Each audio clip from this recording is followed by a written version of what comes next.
दूसरा ज़रूर मैंने पूछना था, आपने भी मसीह मौऊद अलैहिस्सलाम की नज़म का बताया,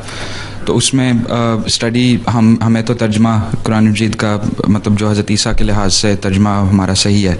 लेकिन जो नॉन अहमदीज़ हैं वो स्टडी दूसरे तर्जमे को करेंगे, तो उनको किस जो पाकिस्तानी खास तौर पे सही तर्जमा करेंगे तो उनको, तभी तो मैंने कहा है कि जो फौजी वाली कमेंट्री उसको पढ़ो, उसमें अरबिक लेक्सिकॉन को भी हल दिया हुआ है। अतः जो तवफ़ी का मतलब वहाँ लिखा हुआ है क्या है, उसको बताया, एक्सप्लेन किया हुआ है कि अरबी के रूल्स एंड रेगुलेशन, ग्रामर के रूल्स हैं, इसके मतलब ये होती है, हैं रफ़ा के मायने क्या हैं, ये लिखा हुआ है कि सही रफ़ा क्या है, ठीक है। इसके अलावा कुरानी अल्फाज की डिक्शनरी जो है उसी में वॉल्यूम में से मतलब गुलाम फरीद साहब ने कुछ वो प्लस और अल्फाज लेके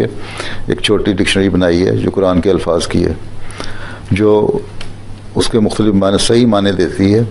और अरबिक ग्रामर के रूल्स एंड रेगुलेशन के मुताबिक देती है, और जो दुनिया की मुख्तलिफ अरबी डिक्शनरीज़ हैं उनको सामने रख के उसको बनाया हुआ है। वो आपके बुक स्टॉल में मौजूद है, इतनी सी किताब है, ख़रीद लेनी चाहिए हर एक को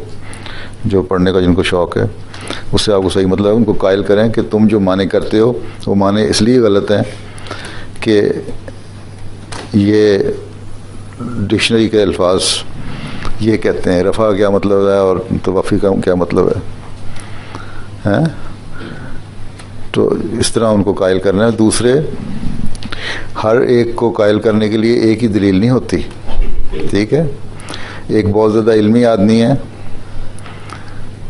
ज़्यादा आपके पास अपने आप को बड़ा स्कॉलर समझता है या पढ़ा लिखा समझता है, उससे उस तरह बात करनी है तो उसको आप इसकी मिसाल देंगे। एक शख्स है इतना पढ़ा लिखा नहीं, वो जज्बाती है, ठीक है, उसको हर मुसलमान को हज़रत सल्लल्लाहु अलैहि वसल्लम से मोहब्बत है ये दावा करते हैं और उसके लिए कोई भी हो तो जोश दिखाते हैं। ये और बात है कि जोश उनका गलत तरीके से वो ज़ाहिर होता है और कहीं एहतजाज और तोड़ फोड़ इस तरह, लेकिन दिल में उनकी कोई चीज़ है जिसकी वजह से वो ज़ाहिर होता है, ठीक है ना। हम ये नहीं कहते कि सारे उनके दिलों में इस्लाम नहीं है या दिलों में आंसलों की मोहब्बत नहीं है, होगी, उस मोहब्बत का ही वजह है ना कि वो तोड़ फोड़ करते हैं, चाहे वो गलत तरीके से इस्तेमाल कर रहे हैं ना। तो उनको, उनके लिए ये दलील होगी कि देखो तुम्हें मोहब्बत है आंसलों से, उनको तो तुम ज़मीन में दफना रहे हो, और ईसा अलैहिस्सलाम जो उनसे छोटे नबी हैं उनको आसमान पे ले जा रहे हो, ठीक है। तो इस तरह की दलीलें भी काम आती हैं। तो मुख्तलिफ दलीलें हर एक के लिए काम करती हैं, उसको देख के, इसलिए मैं कहता हूँ पर्सनल दोस्तियाँ होंगी, ताल्लुक़ होंगे, तभी दलील समझ आएगी। जब आप ग्रामर की रूह से बात करते हैं ना, हर डिक्शनरी से मायने बताएंगे तो उनके मौलवी भी कहते हैं इनसे बात ही ना करो। जी, हाँ जी, ठीक है जी, जज़ाकल्लाह।